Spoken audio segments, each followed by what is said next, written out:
بسم الله الرحمن الرحيم. السلام عليكم ورحمة الله وبركاته. بسم الله الرحمن الرحيم. الحمد لله رب العالمين، والعاقبة للمتقين، والصلاة والسلام على أشرف الأنبياء والمرسلين، وعلى آله وصحبه أجمعين، وعلى من اتبعهم بإحسان إلى يوم الدين. رضينا بالله تبارك وتعالى ربا، وبالإسلام الحنيف دينا، وبسيدنا ومولانا محمد صلى الله عليه وسلم رسولا ونبيا، وبالقرآن الكريم حكما وإماما، وبالكعبة الشريفة قبلة، وبالمؤمنين إخوانا. Mehraban Huday Tebaraka ve Teala hemmemizin ediyen taat ve ibadetlerimizi ahiretimiz abat bolsun deyip çekken zahmetleriniz, ediyen hayır dualarınız, tehammül etken kıyınçılıklarınız ve başka da näme hayrat ve ihsanat edilyen olsa Allah Teala lütfu keremi ile kabul edip belki hemmemizin iki dünyası abat bolsun inşallah. Ey Müslümanlar, narahatiye kamilin içinde yaşap veren millet, zindegisinden şudur hoşisinden narahatisi kän bolan eserde yaşap, dünyada hoş geçirmeyeceğimiz ve dünyada da hemme maksatları yetip bolmayacaklığı, maksada yetenin bilenine devam bolmayacağı, bir taraftan fesadı iktisadi, bir taraftan fesadı içtimai, itminan-ı kamil bilen yaşap bolmayan eserde rahatçak sen halal ırzkalın izinde gezip bolyamy, kazanacak zadın kazanıp bolyan bolmaya, rahatçak din tutup bolyamy, daşary çıkanda hemme kişi özüne mengzeş bolsun, şeriýeti icra etip beren adamlar bolsun, dilli gaw kepliýän adamlar bolsun, gözi gaw zatlar görýän adam bolup ýaşap bolýan. Bir gün şu defäňden ta dawanyňa çellim arasda saklap bolýamy. Hiç telekazady görmäni, telekazady eşitmäni, arasaja eýne bir mescidin içinde oturanda bir hemme zat jaý bolşýalyk, jamiýede şeýle ýaşap bolýan bolmaýy musulman narahati kan eserde. Ohum biz aýdyp bilajak zadymyz, bizim edip bilajak işimiz dünyada biz aňyrsany ýetibilmedik, rahat ýaşabiljeğimiz we narahatice geçirjeğimiz belli şu dünýäni. Biz dünýäni bejerenmizden dünýede tökönüp barýa, ýetdirmeýe tökönüp de barýa. Biz ahirete abad etmäge uğruna düşmeli musulmanlar. Hemişegi ýaşajak öýüňi abad etmek akyl. Bu gurrunlary men mugattamydy we tin bigijede bir mesaili diniden, ittilaattan, bir emel etmeli zatlardan gurrun ediljegi musulmanlar, zindigi getirmeli bernamalardan we ýaşaýyşdan bir siri zady hasp etmän gurrun bolansaň, biz Hudaý Taala'dan we Hudaý Taala'ň söýer bendelerinden evvele jelesede gurrun etjek. Hazreti Mahtumul İşan aýtýar, Mahtumul mestan hak jamyn içer. Kim hesap elinden kutular gaçar. Mahtumul bir Hudaý Taala'ň ışkyna bir mest bolup beren adam. Dini mest. Yani hemçinani ki dünyevi bir bela teşbih Hudaý saklasın haramy içip dewrewini tanyman duran adam öz aleminde bolşýarlyk, men Hudaý Taala'ň ışkyna mest bolup dewrewimi tanyýamak, dünýä hewasim ýok, dünýäň alaýaklaryna delbestegim ýok, mestan hak jamyn içer. Hudaý Taala'ň beren mehebbetinden, ışkyndan içip duran adam men. Ýöne şunu bileýin we size de bildireýin. Kim hesap elinden kutular gaçar. Kıyamatda hesap kitap bayat bolmaly musulmanlar. Dünyada şayet bir ýeriň hakyny ýakamda falan kesbere gaçyp gitse bolar. Falan ýurtda ýaşasa bolar. Emma kıyamatdaky terediň başyna Hemçinani ki insan dünya gelmekli gayri iradi bolşýarlyk we hotbahot ölüm de gayri iradi ýogsam kan adam öljek däl. Ölüm de gayri iradi bolşýarlyk we hahuna ha qabrdäki sataşşak fereştelere sataşmal bolşýarlyk we adamyň hemme zady mutalaşy bolup bir türräň süňki galyp Hudaý Taala şoňdaşyny ýene de şikal body kıyamatda turuşýarlyk we icbari formunda sarat köfrik minmel bolşýarlyk we alhasıl ya cennet ya cehennemde ýaşamaklyk insanyň öz ihtiýaryna däl baýat çolong birine jaýlaşmal eden emeli we niýetine görä bolşýarlygy musulmanlar hesap kitap da hak. Halasaň alamasaň teredik barmaly. Kim hesap elinden gutular gaşar. Oham senin neşi kıyınçılık ýagdaýlardan näzir edinmeli. Sarat köfresinden salamet geçer, haqqa kulluk eden canı bileni. Netije giri yetti. Kıyınçılıklar evde. Icbari form başına gelecek bir güller var. Şu güllerden rahatça geçeyinliysen, sarat köfresinden salamet geçer, haqqa kulluk eden canı bileni. Canu del bilen hitmet etsen Hudaý Taalaň bendegisin bitirjek diýsen iki ýagdaý var musulmanlar. Bir Hudaý Taalaň nusreti var we kana haqqan aleyna nasrul mu'minin. Hudaý Taala aýdypdyr men bilen ýaşajak adamlara nusreti bar Hudaý Taala. Bir de kıyamatyň awat bolmaklygyna sebep, bir de insan her ýerde şekest diýse bir umydy bar. Näme diýip kıyamatyny awat edipdi. Bir wagt Hazret İmam Ahmed ibn Hanbal'in ýanyna bir zenane gelipdir.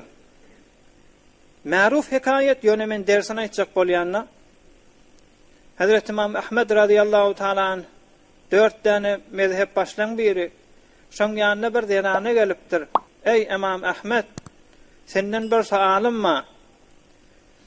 Müň ýyldan aňyrdaky geçen adamlar emma şu zaman we müň ýyl mundan aýanda da Hudaý Taala ömür berip ýeriň gözüne zindegiler aýlanjak bolsa, şu denanalaň ady hemişe tutulup duruljak. Şayet şu denanaň şumat mübarek mezaryna açsaň, şayet bir tikesin de tapmadyň. Çün müň ýyldan aňyrdaky geçen denanalardan ýöne haqqa kulluk eden jany bileni. Jan bilen Hudaý Taala hitmet eden denanalardan. Ey Imam Ahmed, men ilk egirýän Oyni tawary qırqılya, qırqandan sonra ýüňün arasalanya, oham onu naha tepdil etmäge egirmek diýerler.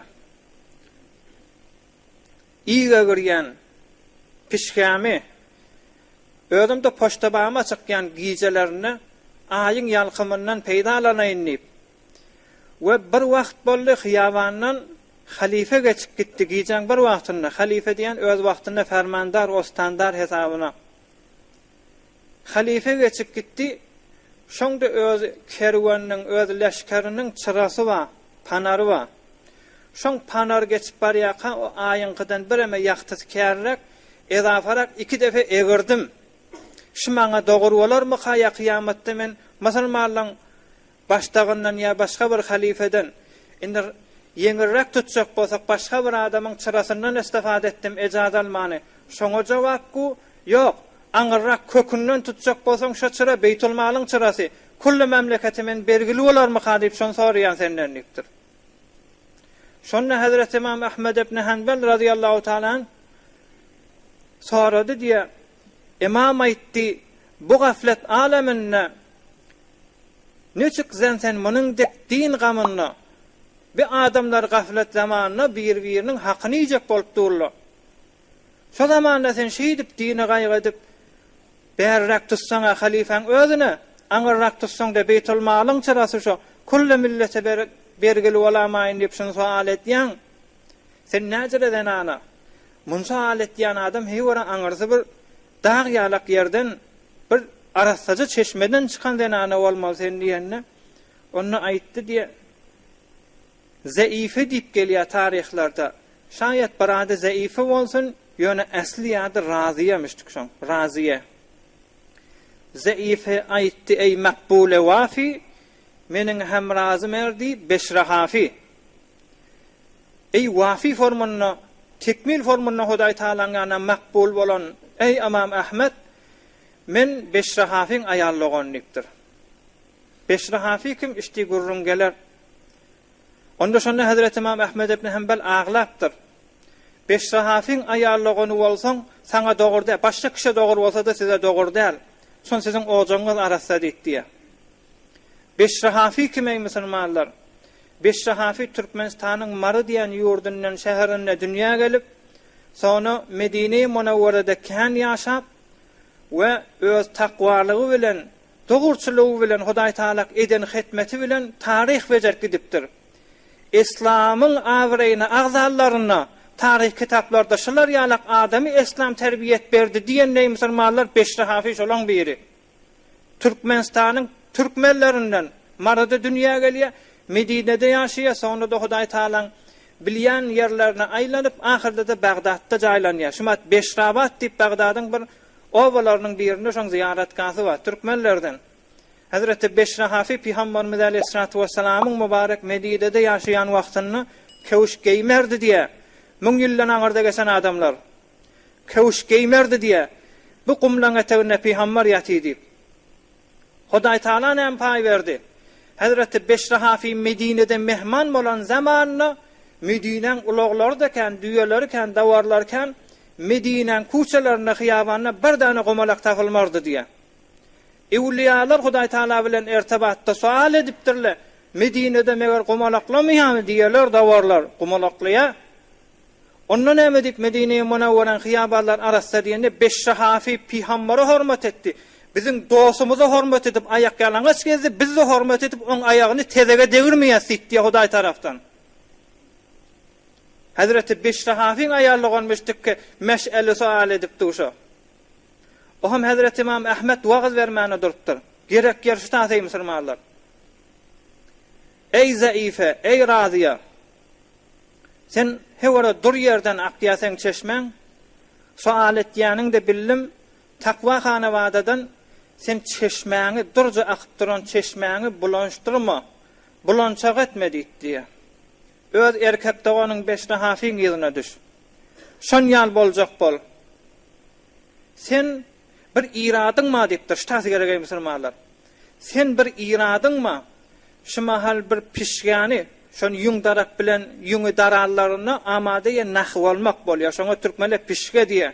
Bir pişgani sen ilk bilen şon naha tebdil etjek bolanda sen elliň diýeniň edipdir. Halifeň meş'eliniň ýagtylygyndan istifade edipdir. Şu elle sen diýeniň edipdir.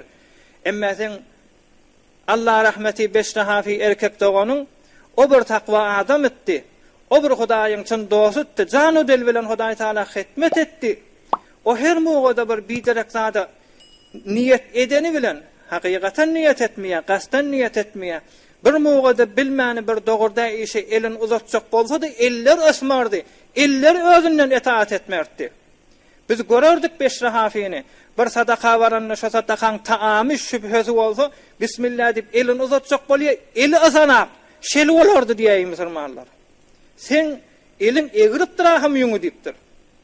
Ondan kän iza galypdyrsyň, izinden ýetjek bolýar diýär. Sırat köfresinden salamat geçer, haqqa eden jany bileni, jany del bilen hitmet etsen Hudaý Taala kökleýär musulmanlar. Biz de şeýle Peygamberimiz Aleyhissalatu vesselam'ın asl ummetinden boljak bolsaň, bayat hitmet etmek gerek, zahmet çekmek gerek. Hazret Adem Aleyhissalam mübarek ýeriňizine bir müddet mehman bolandan sonra dünýeden geçenni ihtilaf rivayetler var.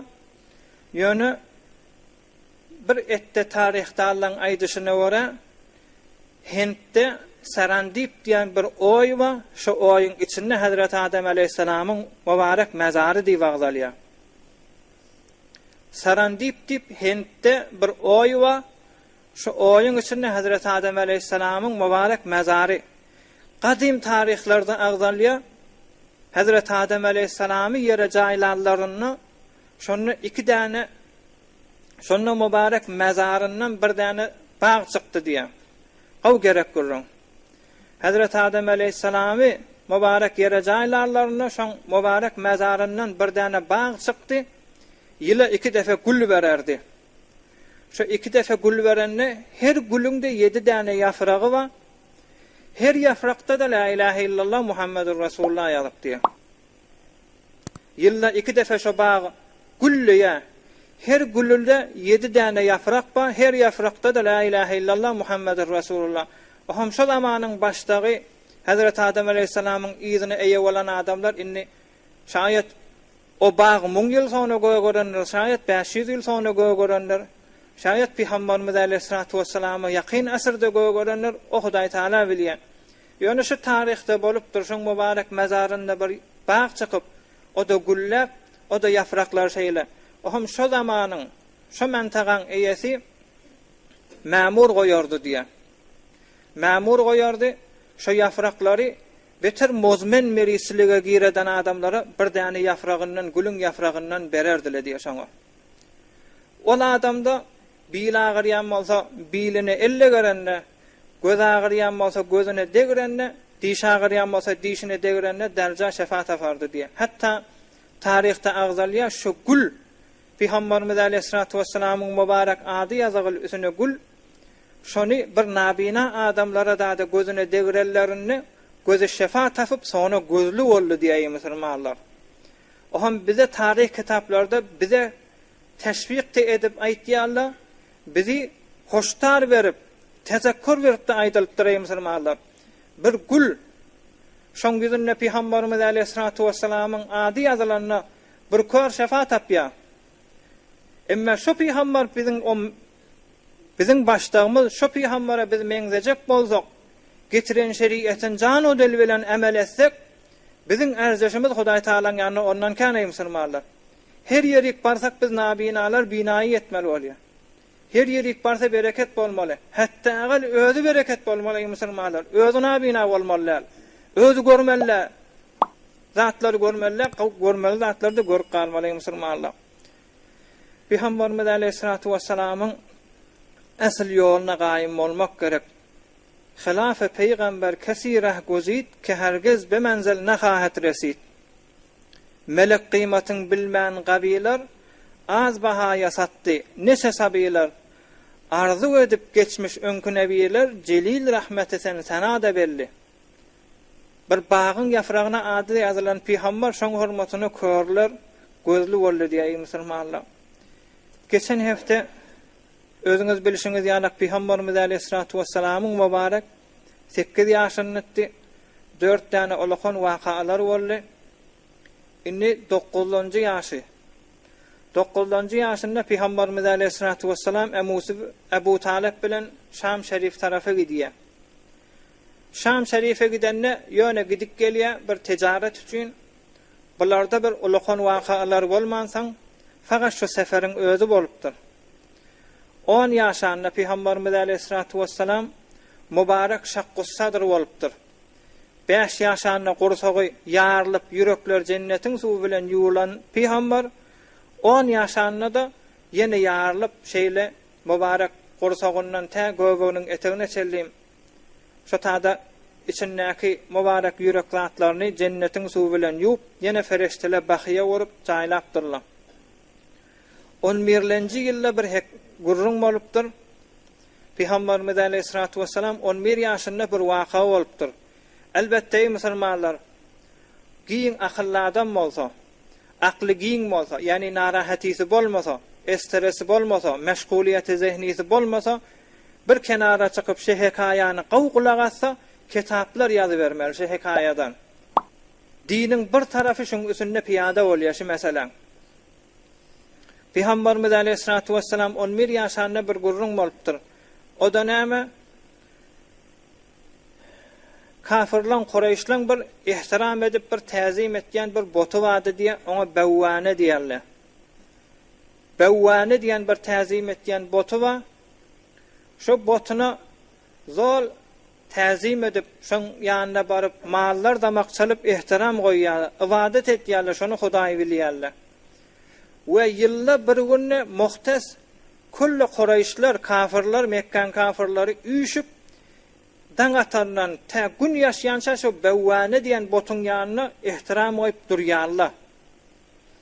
Yılda bir defa bir gün soň onu ihtiram edip durýarlar. Ohum bir yıl bolýar Peygamberimiz Aleyhissalatu vesselam mübarek 11 ýaşa girenni şu ýagdaý bolýar. Ebu Talib geçen yıllarda 8-nji ýyllarda 9-njy ýyllarda şu botun öwüne ihtiram üçin dikdirilýän gün ekitjek bolanyna Peygamberimiz Aleyhissalatu vesselam gitmerdi diye gyn görerdi. Ebu Talib da gyn görerdi. Men diýenimden çykýaşy diýip. Emma 11-nji ýyl muny zor edip bardat edip Peygamberimiz Aleyhissalatu vesselam şu bewane diýen bota ihtiram edilýän wagtda şoň ýanyna alyp gidýärler. Oham ýang bir botun ýanyna barıp her kim kellesini eňip öz hudaýlaryna ihtiram goýup duran ýagdaýda şu taýda Peygamberimiz Aleyhissalatu vesselam bir gyýp bolupdyr, bir daýaga, bir näçe wagt. Gyýp bolupdyr, olada ihtiram üçin bolupdyrlar, gymyllar bilen akla. Sonra gyýp bolup mahul wagt geçenden sonra Peygamberimiz Aleyhissalatu vesselamyň emulary ýoklamany durupdyrlar, izarlamany durupdyrlar. Muhammed ýokdy diýip Aleyhissalatu vesselam. Gözläpdirler, edipdirler. Aňyrdan oham bir zatdan gaçyp gelýän ýalak, bir zady gören ýalak, hewre ýüregi agzyndan çykyp Peygamberimiz Aleyhissalatu vesselam hewre wahşet bilen darygyp gelipdir. Oham ey ballyýymyz Muhammed Aleyhissalatu vesselam näme boldy saňa ýitdiňa diýenni, onda men gorkýan jyllar maňa eýe bolarmy ha diýen.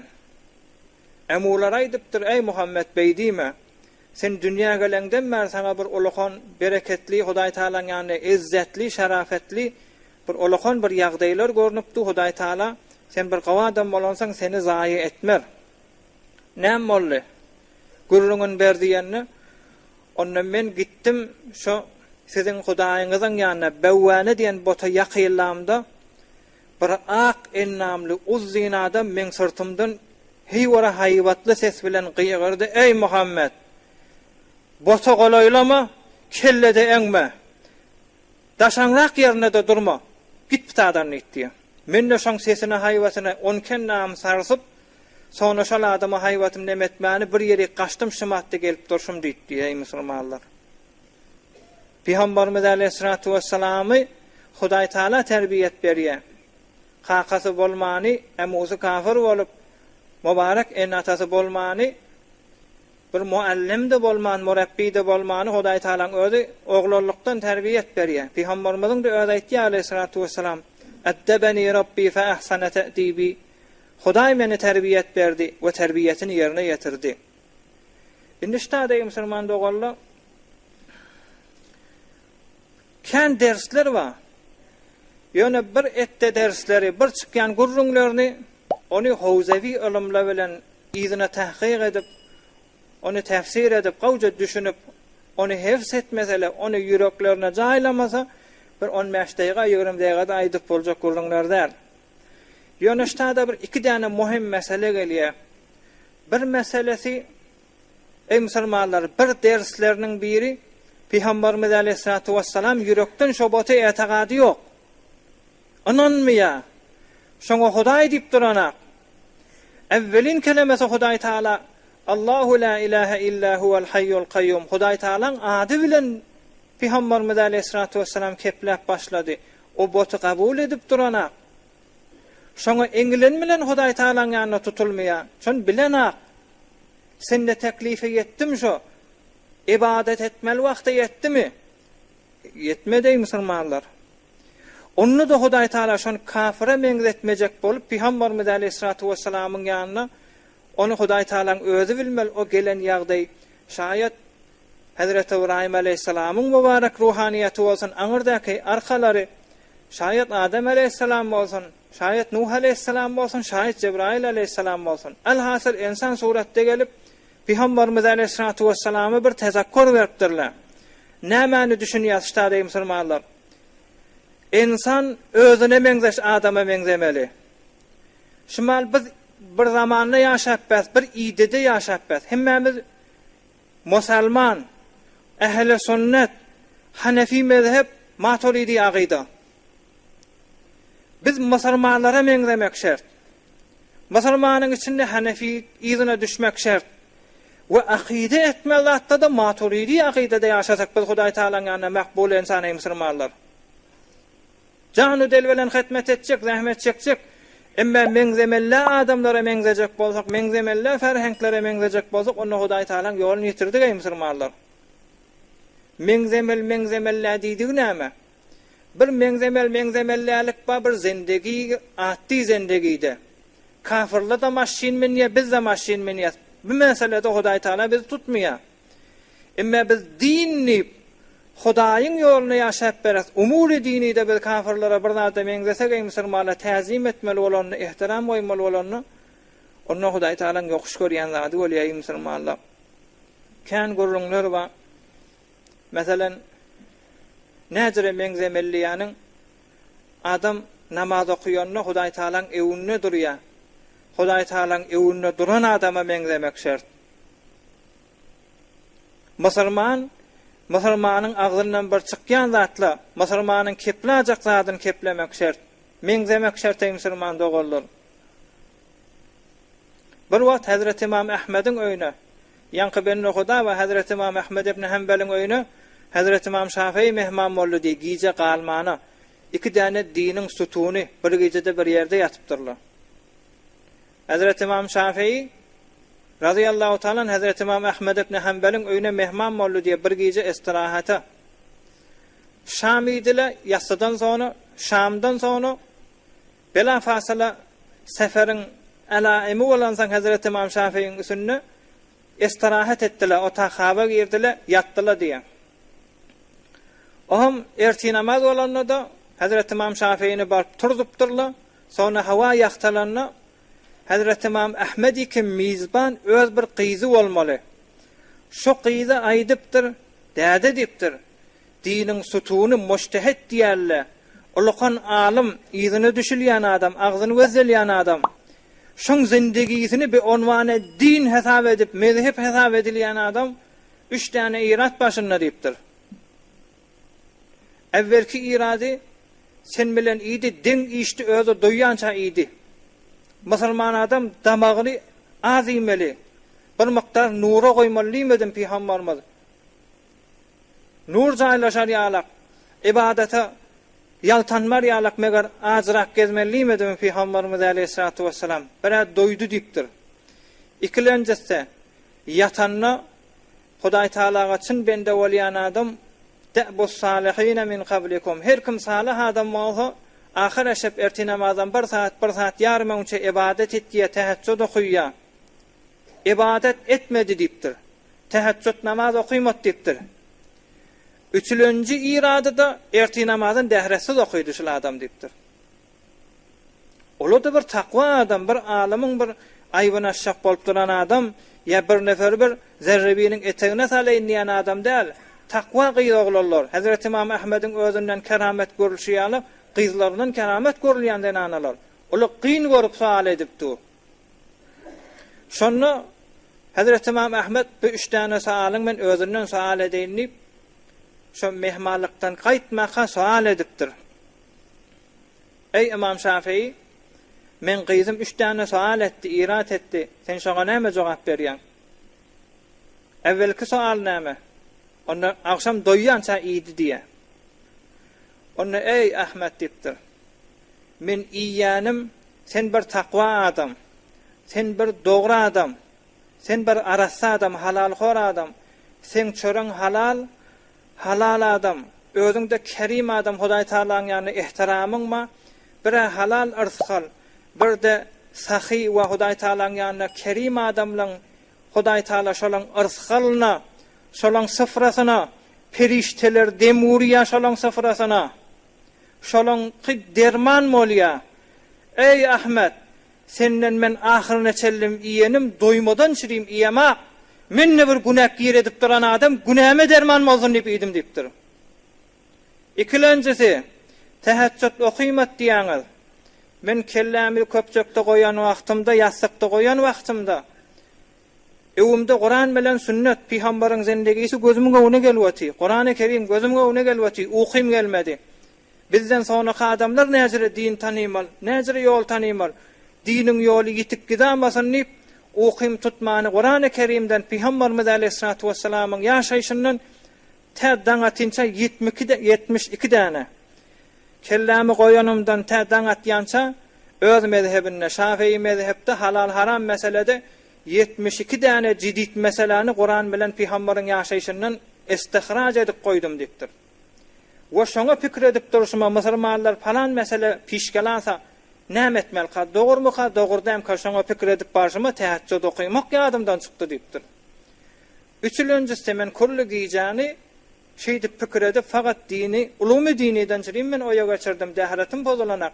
Öten awşam kıyasyn dährati şu mattaba erti namazymda şo bilen okuydum diye. Biz ey musulman dogurly bir nefere meňzejek bolsak zindegide şol adamlara meňzemeli. Halan zatın iýmek musulmanyň şahsiýetine däl. Halan kefinne keplemeklik bir-birine göze ders aýdyp oturlar. İbadet etýärler musulmanlar. Zindegisi ibadet etmişlik ol adamlar. Ýogsam Hazrat İmam Şafii diýip bererleri, men ilmim bereketli bolsun diýip 20 ýyl çykman mescidde etikaf oturan adam. Özüne ýaşapdyr. 20 ýyl etikaf oturan adam mescidden çykman Hazrat İmam Şafii radıyallahu taala. Ey musulman dogurly, şol adamlara meňzemek şert. Zähmetkeş insanlar ey musulman dogurly, hidayet waqy şolar. İkincisi bizim türkmenler arasında kän bolýan mesele işare edip geçecek. Ýogsam şolaň birji noktasyndan şaýat 2 jelesi gurrun bermeli, ders aýtmaly. Peygamberimiz aleyhissalatu vesselam kafirlere meňzemesin diýip eňilmediýdiler. Bir de boto eňilmek, bot diýen zat, mujesseme diýen zat hiýura Hudaý Taalaň ýanyny ýokuş görülýän zat ey musulmanlar. Ýa-ni aýtdym, jan o del bilen dini kabul edeyli. Biz fezaya mecazida şayet meselen bir meselebin üstünde gurrun etsek, mujassemeden gurrun etsek ya iştika etjek metleplemden gurrun etsen şayet kan adam irat etsin. Ýöne biz mu'taqid ey musulmanlar. Biz jamiede bir fiziki ya dünyevi gurrunlardan çyryp aýdylanak bu gurrunlar. Şumal ýagyn ýagmaya diýilýär. Şigijidäki gurrunlar raýat bolmaýar. Ýagyn ýagjak bolsa, meger Hudaý Taalaň buýrugy bolmaly. Şo ýagyn gatra, her gatrasy gelipdi. Özüňiz görýäňiz, sansyz gatralar gelipdi asmandan ýere garşy. Ýagyn sagamanjak bulutdan aýrylyp ýere geljek bolsa, her gatrany bir fereşte getirip goýmaýan jaýynda musulmanlar. Biziň akydamyzda ähli sünnetin akydasyny ýagyn Hudaý Taala ýagdyrýar. We her gatrany rahmet bolsa rahmet fereşteler gelip yerde goýýar, azap bolsa azap fereşteler getirýär. Fereştek etagady ýok adam halan kefin aýdy bermeli. Biz mu'taqid ey musulmanlar. Peygamberimiz aleyhissalatu vesselam aýdypdyr, mübarek hadisde la tadkhulul malaika la tadkhulul malaikatu beytan fihi kelbun ve la suratu tamasil rawahu'l imam Buhari aleyhi rahme. Fereşte cemaati, fereşte bir öýe girmer diýipdir Peygamberimiz aleyhissalatu vesselam, 2 däne zat bolsa şonu. Biri it bolsa, bir de mujasseme bolsa. Biz kän öýlere girýäs, kän ýagdaýdan habarymyz we wagt aýtýan şolaň her gaýsynyň muňlarça ders çykyp aýdyp oturmaly. Öýde mujasseme goýmaklyk, öýde asbap bazy gurjakpa, oglan oýnasyn şonu. Ýöne fereşte gelmeýär şoňa musulmanlar. Bir wagt Peygamberimiz aleyhissalatu vesselam Hazreti Cebrail aleyhissalam bilen wa'deleşipdir. Özüňiz bilýäňiz, Hazreti Cebrail aleyhissalam palan wagtda gelermen diýipdir. Ya Resulallah diýipdir. Hazreti Aýşe gurrun Meryem radıyallahu taala anha. Peygamberimiz bilen Hazreti Cebrail aleyhissalam bir wagt wa'deleşdi. Palan wagtda gelernidi. Şo geljek wagtda gelmedi diýe. Ve kamil mükemmel olan Peygamberimiz aleyhissalatu vesselam gahar gelmedi diye aýtdy diye ma yuhlifullahu wa'dahu ve la rusuluh. Hudaý Taala wa'dasine ters surmaýar, Hudaý tarafdan gelýän fereşte de wa'dasine ters surmaýar. Bir zat bad etdi. Asasyny elinden oklady diye mübarek asasyny öý gözlemäne durdy diye. Ohan bir taxty wady, üstüne melafe örtügli, taxty kaldyranda etegine bir güjük çykypdyr. İtin çağasına gücük diýerler. Peygamberimiz aleyhissalatu vesselam teşrifaty ýaşaýyşy ýok ki biziňki ýal öý bolar ýalar. Önne Hudaý Taalaň çyn dozy bendegisini ýerine getiren insan bir sadece Kum dökörü yok, zadi yok, bir seydarsar da del. İbadet edenni secdeye gidecek bolanny Hazreti Ayşe mübarek ayağını kısardı diye, Hazreti Ayşe ayağını çekerdi diye şu tak secde ederdi diye. Secde etmeyene cahi yok. Hazreti Ayşe giyce men yatardım diye. Peygamberimiz sallallahu aleyhi ve sellem yatyan vaktinde men ayağım uzadardım. Peygamberimiz men ayak ucumda kıbleye bakıp namaz okuyordu. Secde etmeyene cahi tapmany men ayağım baldırımı inciğimi kısardı. Secde var ya karşı edip o menle ayağım çekerdim. Peygamberimiz aleyhissalatu vesselam secdesini ederdi. Ondan sonra da kalardı diye. Bir teşrifatı öydel. İtin çağası giriptir. Peygamberimiz aleyhissalatu vesselam Hazreti Ayşe'den soraptır. Bu haçan geldi diptir. Hazreti Ayşe milamak diptir. Çıkarın diptir. Kavuptırla iz yani Hazreti Cebrail aleyhisselam geliptir. Ohama ediptir. Ey dostum Cebrail, gelmedin vaadana dur bilmedin diyenne mena'ani el kelb ellezî kâne fî beytik. Ya Resulullah öydäki gücük bolansaň men geýir bilmedim öýüňe dipdir. İzinnenne aýdypdyr inna la nadkhulu beytan fihi kelbun we la surah rawahul imam Muslim aleyhi rahme. Ya Resulullah biz ferişte cemaati bir öýde it bolsa bir de eks bolsa girmez dipdir. Şunuň üçin ne kän gördüňler edip boljagy musulmanlar. Ferişte Hudaý Taala nurdan yaradypdyr. Nurun ba ýerde bereket bolar. Ferişten ba ýerine agzybyrlyk degeler, jaýyllyk degeler, mehabbet degeler, arsgal degeler, rahmeti getirýän ferişte. Doga edende dogany asmana garşy ekitýän ferişte. We her mugada insan emniyete kamalla, aramışa kamalla ýaşajak bolsa baýat feriştesi kän bolmaly musulmanlar. Palanyň haýwaty känni, yo haýwaty känni, insan kän adamlar Hudaýa ýakyn bolansaň feriştesi kän bolýar. Oham sen ýanyndaky şaýat bir näçe däne jynmadyr, ýoksam da bir azajyk ferişte we bu ferişteler ol adamyň ýanyňdaky azamatly jemaatdan çekinensen haýwat diýilýär şoňa musulmanlar. Ekswa öýünne dogam kabul bolmaýar. Ekswa öýünne mujassama we öýünne dogam kabul bolmaýar. Ya issaklya ey musulmanlar, şumal dam pezeşk düktörler ben nohudala heyran galýar bizim öz ýurtlarymyzda türkmen dam pezeşkler näme diýär. Sagırdan goýunnun iti kän getirýärler dam pezeşke diýär.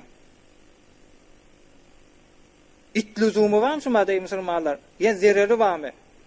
İnsan zendegisinde ferişte gelmese hoşy ýaşamasy kyndyr. Ferişte bolmasa jyn eýelenýär. Meger it nämeden yaradylypdyr? Hemmäňiz bilýäňiz, it nämeden yaradylypdyr? Hazrat Adam aleyhissalamyň palçagy eýlentdiňä şeytan jyn, jynyň kafirine şeytan diýerler. Şeytana gelip secde etdiýänni tüýküripdir. Hazrat Adam aleyhissalamyň mübarek kalbodyna, jasadına. Şonda Hudaý Taala aýdypdyr Hazreti Cebrail aleyhissalam, ey Cebrail, oň tüýkürüni gofarda aýyr diýipdir. Tüýkürüniň gofaran ýeri göbek bolupdyr. O hamda beýlek zyňypdyrlar, şondan it yaradylypdyr. It äslisi şeytanyň tüýküründen yaradylan ey musulmanlar. O ham nirde it bolsa jyn gelegen bolýar şoňa. O ham insanda hemişe bu arada da inşallah bir ýürüýte bir jelese niýetimde we gyşçykmaka aýtjak bolýan ey musulmanlar. Kän adamlar bitir ihtilafy hanywadagy kän elipdir, bitir gahar kän elipdir, irshallardar bolupdyr, namaz okuýasy gelenek, talaklar kän bolany, gizi dogry ýatyp bilenek. Ey musulmanlar, hawaryňyz ýokdur siz ýaşap beren ýerleňizde.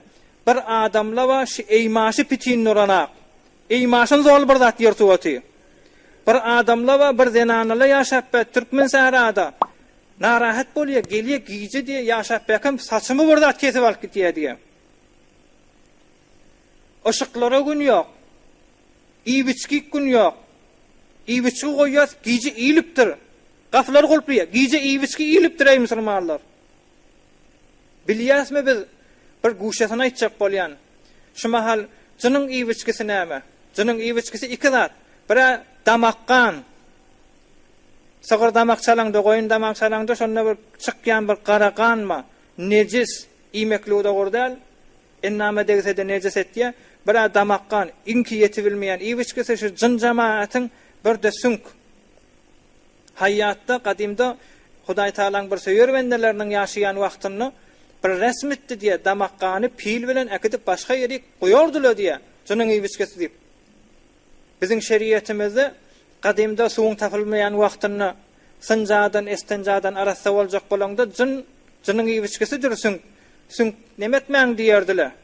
Ey musulmanlar, şam ýýäňiz, menden ýadygar alyň, şam ýýäňiz, nahar ýýäňiz. Adam etden istifade etýär, fark etmeýär, tawuk bolsun, dawar bolsun. Şoň süňkü we şu süňkü öýde durmalar, şoň jynyň iwiçkisi. Men öz beşahsa özüme bolan waka bir ýerik mehman bolmaý musulmanlar, emin bolmaýdyn size. Bir ýerik mehman bolduk. Giýje özümizle musafir etdik bir karvansara hesabyna bir ýerik bir otaga mehman bolduk. Benne Hudaly peziraý etdi, zat etdi. Şu giýjede sarf bolan nahardan galan ataşgarlar, süňkzatlar bir muşammagy ýakanda penjarada goýdular. Giýjen bir wagtyna jyn ip tutuşany musulmanlar. Men özüm şahit soňa. Seninle bir öýde raýat bolýan meselemşi. Şuna meňzeşdim müňlerçe zat biz raýat etmeýär. Şu etmeýärligimizde de narahat oham jyn gelip faaliýet etýär. Ýürek hawlykma da gelýär, gahar da gelýär, gurur da gelýär. Oham şeriýete degmek de gelýär. Oham bihosala ýaşama hotkoşy da gelýär. Kän zatla gelýär musulmanlar. Bu barada inşallah ýürüte bir jelesede musulmanyň ýaşaýyşyna näjere jyn giýirýär, jyn näme iş etýär, on geler inşallah. Ýöne perişte näme? Dogany kabul etýän ferişte. Erheleň arasyna olfat mehabbet berýän ferişte. Şol Hudaý Taala tarapdan gelýän nemet de ferişte bilen gelýär. Agzy birlik nemetdämi? Gülüp ýaşamak nemetdämi musulmanlar? Ýatanda rahatjak ýatyp ýeňiljek turmaklyk nemetdäm, nemet Hudaý Taala bilen bolýar. We Hudaý Taalaň da razylyk boljak bolsa ferişte musulmanlar bolýar. Bir ulamalar 12 däne zat sanapdyrlar öýden periştany gaçyrýan zat diýip. Pes öýde taplo gerekdäle musulmanlar. Guşyň içinde zahir etmeklik, kompýuteriň içinde zahir etmek, ýa bir aksike komodyň içinde, albumyň içinde bolsa, komodyň içinde görülmeýän ýer bolsa, muň müşkil ýok diýe ulamalar. Jeleseler goýdular. Olakan jelesaty dini bolar, şonu şu netije ýetildi. Aksike guşyda bolsa, ramda bolsa, başga ýankaýdan ýerlemde bolsa müşkil ýok. Emma taplo edilse şolayda ferişte gelmeýär. Ferişteň de bereketlerini ýan aýtdym ey musulmanlar. Bire aks bolmalar öýde taplo edip. Yine feriştäni gaçyrýan zat dogan garnaşy bilen öz erkek dogany, ennesi, dädesi, ogly bilen kepleşmän gezip beren bolsa, sile-i rahim bolmasa, sile-i rahimiň de hatda agar salam diýär da, salam aleyki ýok, kine kuduletli gezip beren adam öýünden ferişte gaçýar diýipdir. Biri de yetimiň hakyny ýan adam. Bu arada rivayetler var, men rivayet aýtsam wagt geçip barýar. Yine biri it ýangurluň geçdi. Yine bir de bir öýde gıýbat edilse, musulmany yamanlansa şu öýden perişte gaçýar. Bir de bir wenne Huda Allaha, Allah lehzesinde hatta şondan muhafizet edip duran ferişteler da gaçýar diýipdir. Biri de ahenkden gaçýar. Biri de bir wenne Huda dünýeden geçipdir. Şoň izine ayet diýsen sawully, çadyr diýsen ýykylly, her kim öz zendigisi bilen şonu ýada sal gyýgyryp kellesine wurup beren aýally gollar we erkek adamlardan aýok. Şon ýalak naýha diýe ölük özi goşup özüni joşdurup berse, bu öýden näme musulman dogalla ferişte gaçýar diýipdir. Göz ýaş etmeli, gıýkçyk etmeli. Göz ýaşy şeriýet ejazat beripdir. Emma gıýkçyk etmäne ejazat bermändir. Bir de olakan günäler vardır. Zina ýalak, meşrubat ýalak, arak ýalak, olakan günä diýip sanalýan zatlar öýde bolsa, şu öýden perişte gaçar diýipdir. Biri de ey musulmanlar, doganly waýdýan men özüm de ejra etmeli, siz de ejra etmeli. Ferişten hiwara qyyn görýän zatydyr. Soğan bilen sarımsak iyisi. Soğan bilen sarımsak hiwara gawy zat, şifa zat, mesref edilmeli zat. Ýöne şon iýeňden sonra öýüň penjarasyny açmaly, hulasa hawa degirmeli, näme etmeli? Soğan bilen sarımsak iyisine ferişte durbilmeýär. Biri de muhaddarat, tüsse durbilmeýär. Tüsse hiwara jyllar aşyk. Tüsse durbilmeýär ferişte. Bir ýerde tüsse ýanyp duran bolsa, porsyp duran bolsa, şon insan bilen ferişteň bir nisbetişi fe innel melaikete teteazza mimma yeteazza minhu'l insan. Şonu ferişte cemaati bir zatdan aza çekiyor ki insan şondan aza çekiyor. Billi demi men yanıma bir nefer gelse sarımsağı yem olsa isinden men aza çekýän. Gerçen mehabbetim ayırmasam da aza çekken ferişte de şeyle diptir. Onun için Peygamberimiz Aleyhissalatu vesselam aydıptır. Her kim şu 2 tane acı meyvani ise, bir soğan, bir de sarımsak ise, millete de eziyet bereceğini bilse mescide gelmesin diptir. Mescitten kovmak değil. Yo, men şonu iyiyenlerime bir daha dedim ki eziyet vermesin yanımdakilere. Oham yine bir dahile parantez görürüm. Biraat geceler vardır, dua kabul bolýar. Sen ağzından bir dua çıksa ferişteler akitýär. Kadir geceler vardır. Ağzından bir dua çıksa ferişte alıp gitýär. Şu gecelerde şun masraf etmeýliň. Sonra haram taraqqy bolamasyn ha. Hudaý Taala bir zat halal edemese şu 2 tane nimet de halal. Nimet öze masraf edilmeli. Ýöne ferişten ýagdaýyndan çyrym aýtýan bu gurrunlar. Edilmese o täki dua basym kabul bolar ýaly musulmanlar. Biri en atasına kan anjydyp eziyet berýän bolsa, ýene bir öýde fahişe bolsa, fahişe diýdi, mehrem namehrem raayet bolmasa. Bayat zina bolmak däl. Mehrem namehrem bir güni gözläp duranmasa, bir sıfrada oturanmasa perişte kaçtı dipdir. Bir de jawalla we musulman dogalla siz dädirsiňiz, ýöne edilmezat in haram öýde gelse ferişte kaçýar dipdir. Tek geljek namaza çellim ejada namazın vakti boldy. Eýem suwa düşse namazını geçirmedi. Hudaý Taala o sebeple tutjak däl. Emma şu iýini haram gezip özüni perpek saklamasa, o musulman dogalla ferişten gaçyrýanlar. Ferişte diýmekden hedef de insanyň iki gerşinde näme amel eden bolsa sag gerşinde sogap, çep gerşinde de günäsini ýazyp duran ferişte bir her hille aragy çasyn, her hille zinadasyn, bir feriştele gitmeýär, bir memuriýetde. Ve her hille haram ýagdaýda gezip berenmasa Hazreti İsrail aleyhisselam da gelýär jannalmana. Bizim gurrumyz rahmet getirýän, nimet getirýän, sen dogaňy Hudaý Taala alyp gidip aramışy sebep bolýan bir Hudaý Taalaň bir iýberýän ferişteler bar. Şu ferişteler gelmeýär diýdi musulmanlar. Ýanky it barada. Ey musulmanlar, it faqat 2 ýerde dogur. Bir harasat bolmaly, bir de siyadet bolmaly. Harasat diýdi negahbani. Haraset boljak bolsa evvel öz hayyadyňdan, meselen hayyadymdan muhafazat etjek diýen hayyadyň içine goýmany ejazasy bar. Ýoly gelip saklamany hiç kimiň ejazasy ýok. Ýol biziň jamiýede ýaşap beren adamdan köpsi ýolly geçene mazahym. Ondan sonra harasetdi edip biljek it bolmaly musulman. Ýöne gyýyk bolsa beýdasy ýok.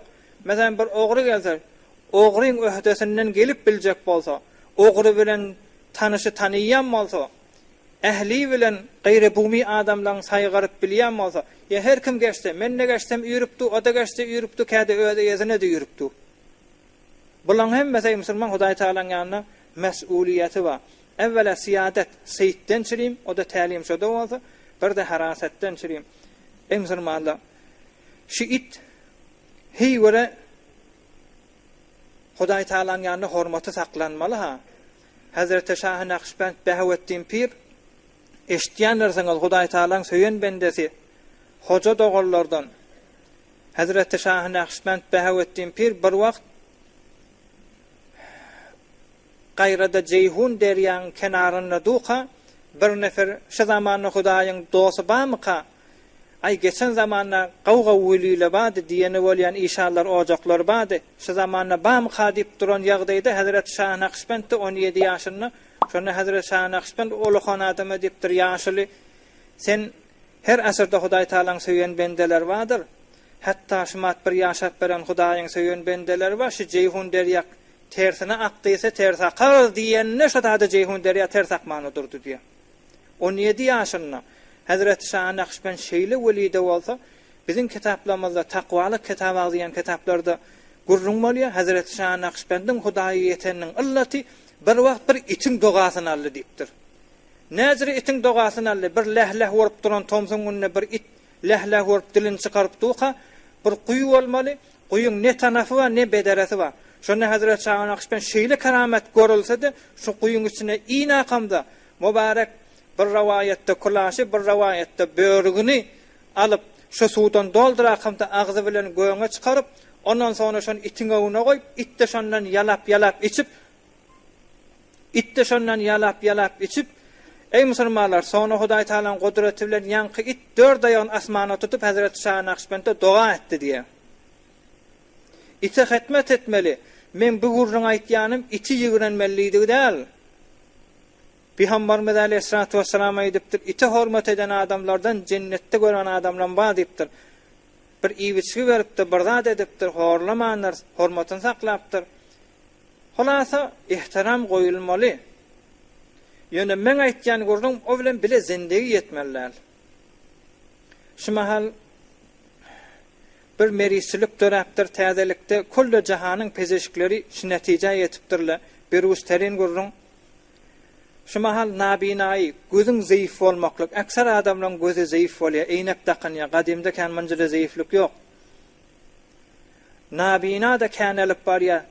Sen etek sennäki jawan oglanlardan, meselem çağalardan, zatlardan şu nabinak sebep bolýan dertleň biri, ulhan dertleň bir şu itin üstünden gelýär diýipdir. Näzire diýsen ey musulmanlar, şu itde bir gurşuk bar diýe.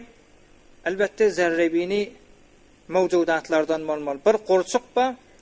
Şu gurşukdan 3 tanesi kafi insany alude edip gözüni alsyn diýe. Şu itin her tüýünde de ýumurtgalýar diýe şu gurşuklar. Muni professorlar, danışmentli gurrun berýär. Itin gördük diýe. Şu gezip beren itleň her ýüngünde 180 ila 150 ila 180 nane ýumurtgalýar diýe her tüýünde. Peygamberimiz Aleyhissalatu vesselam 1400 ýyl mundan önce mübarek hadisi var. İti elle görmäň diýipdir. Näbeden çyrim inniyeti wa tilla. Şu itin en namyny şu möjekle wa şu gurçukla wa ola da kör bolmaklyga nabinaýyk sebep bolýar. Fakat 3 tanesi kefaýet etdi. Her tüýünde 180 nane var. Ey musulmanlar, biz şahsan görýäs, bile ýaşap, gujaklap, hatta birentekler ogşaýar etini. Bir ýerde musulman beseni wati barsaga, bir tarafından özü ýalýar, bir tarafından iti ýalawaty. Peygamberin söýýänler düşün. Perişte getirýän atmış ey musulman dogalla. Hatta şunu Amerikan professorlary şola netije alypdyrlar, biziň ýurt olan kafirliň ýurduny beter hanegi itken bolansaň, fakat ýylda 10.000 nefer şu dert bilen aýrylýar. O kör bolup gitýärlerde ha, koldan dünýeden geçýärler musulmanlar. Ya yine bir viruslan biri itin agzyndaky loabyndan, suwundan bolýar diýe. O virusda Asyada, Afrikada ýyla kemekem 10.000 nefer merisilikleri giredip ölüp gitýär, aýrylyp gitýär. Kan adamlar tarfa taýyn aýrylýar diýe, emma pezeşikler şonu pezeşke ganuny tahqiq etýär, sonra berresi etýärler, amar alýarlar. Asya bilen Afrikada bir merisilikler bar, bir virusi ki itin üstünden, o da agzyndan gelýär, ýyla da 10.000 nefer şo bilen gitýär. Yeni bir merisilikler riyany dergir etýär. Olardan ýyla hatta agal kullu Koreýa hakykatan hesap edende 10 million adam şo bilen dergir bolup gitýär. Ve geň zady şey musulmanlar itin özü bolmasyn. It bir ýerde peşew adam bolsa, ýa it bir ýerde tezeklenmese şo tezeginden ne geçýär diýe. O bilen bile ýaşap ba. Peygamberimiz Aleyhissalatu vesselam'ın mübarek hadisine aýdyn, hemmemiz düşünür. Peygamberimiz aýdypdyr, tahuru ina'i ahadikum, sizin gabyňyz halal bolar, iza walaga fihi'l kelbu, şoňa it ýalasa. Sizin gabyňyza it ýalasa şondan, şo gap pak bolar, ayyan silahu sab'a marratin ulahunna bit-turab, rawahul imam Muslim aleyhi rahmet. Şo gaby 7 defa ýuwmaly bolar. Evvelki defede inni bir entek ulamalar diýipdir 8 dana bolýar diýipdir. Bir ette ulamalar diýipdir, ýok, şo bilen 7 diýipdir. Peygamberimiz Aleyhissalatu vesselam aýdypdyr 7 defa ýuwmaly bolar. Evvel 7 defa ýuwmakanda bir defa qum bilen ýuwmaly bolar şon diýipdir. Ulahunna bit-turab. Şon qum bilen gawjy ýuwmaly bolar. Ondan sonra 7 defa da suw bilen ýuwmaly bolar. Şonna pak bolar diýipdir. O hem şu mübarek hadisi qaw tahqiq edipdirler Hazreti İmam Azam Ebu Hanife alaqlar, Hazreti İmam Ahmed alaq radiyallahu taala anhum ecmaîn. O hem Hazreti İmam Azam diýipdir 3 defa ýuwsaň pak bolýar diýipdir. Halal bolýar diýipdir, sonra şo qap pak. Şoň üçin suw goýulsa dährak gylybermeli. Ennamaňa degse nejessäl. Beýleki aýemmeler Hazrat İmam Şafii ýaly Hazrat İmam Malikler ýaly radiyallahu taala anhum ejmaîn ola diýipdir şu 7 defe ýuwmasaň pek bolmaýar diýipdir. Indi şu zamanyň alimler tahqiq edip bir professorlaryň netijelerini görüp aýdypdyrlar 3 defe bilen pek bolýar. Emma içindäki viruslar 7 defe bilen aýrylýar. Hatta şunu tahqiq edenlerini şu iti yaladypdyrlar. O hamda azmaýşa goýupdyrlar virusun noli.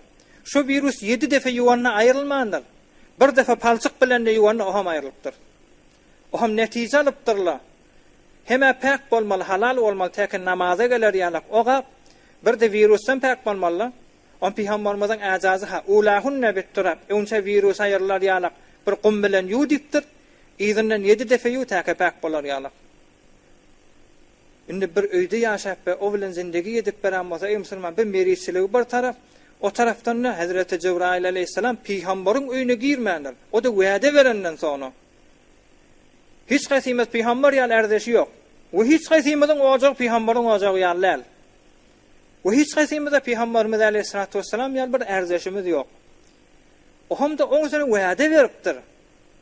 Hazreti Cebrail aleyhisselam wäde berenden soňra o da Peygambere wäde berip, o da teberrük ojagyna girjek bolany girmänir, itbad etdir. Bizim ojagymyzdan belli gaşşaga musulman dogurlar. Pes raýat etmek gerek, bu zatlary bilmek gerek. Bir kysgaça gurrun daba, ey musulmanlar, biz Peygamberimiz gawwerýäs. Evvel jelesede de aýtdym, jan ödel bilen hyzmet edip Hudaý Taalaň ýalyna her kim nagat, her kimiň nä mykdar bolsa ihlasy, şol kadar açylar hakyň dergasy. Bir ýerde jem bolsa jahan derýasy, kim kimiň rigine dolmak ýaraşmaz. Her kim nä mykdar ihlas etse, şo mykdar Hudaýyň ýanyna erzeşi bar. Diýmän, bir adam namaz okuýanna aglaýa, emma men aglamyan, o aglayan men bilen deňdädir, Hudaý Taalaň ýanyna derejesi kendir. Näme ihlas edýär? Her kimde nä mykdar ihlas etse, biz de ihlas edeýliň, meňzejek bolaýlyň.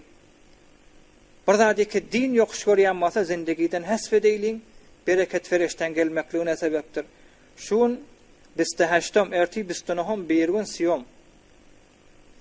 Siyomun awal ateşperestliň bir resmi barmışdyk. Inki uzak gyýja diýipdir. Asl inki uzak gyýja dedel. Entekde alýa ondan bir näçe gün sonra inki uzak gyýja bolýar. Ýöne bula ateşperestler bizim Hudaýymyz diýip bulan bir uzak meselesi bar. Şo gyýjada miwa yemek we miwaň da inki gyzyl nimek diýip özlerini ibadet bilýärler. Şonu biz şu mahal aýt namaza gitjek bolanda subhan yemek sünnet diýip Peygamberimiz iýipdir.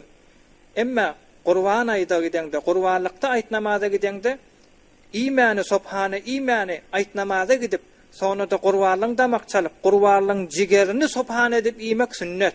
Peygamber şey diýipdir.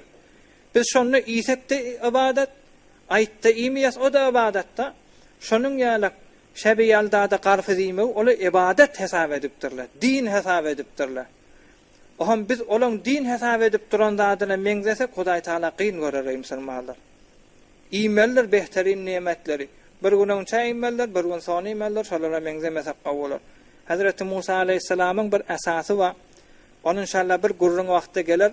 Hazreti Musa aleyhisselamyň bir asasy bar. Geçen peygamberlerden yetipdir. O asan waza heýwere keramet kan kökezipdir. Hatta kepläpdir Hazreti Musa aleyhisselamyň mübarek asasy.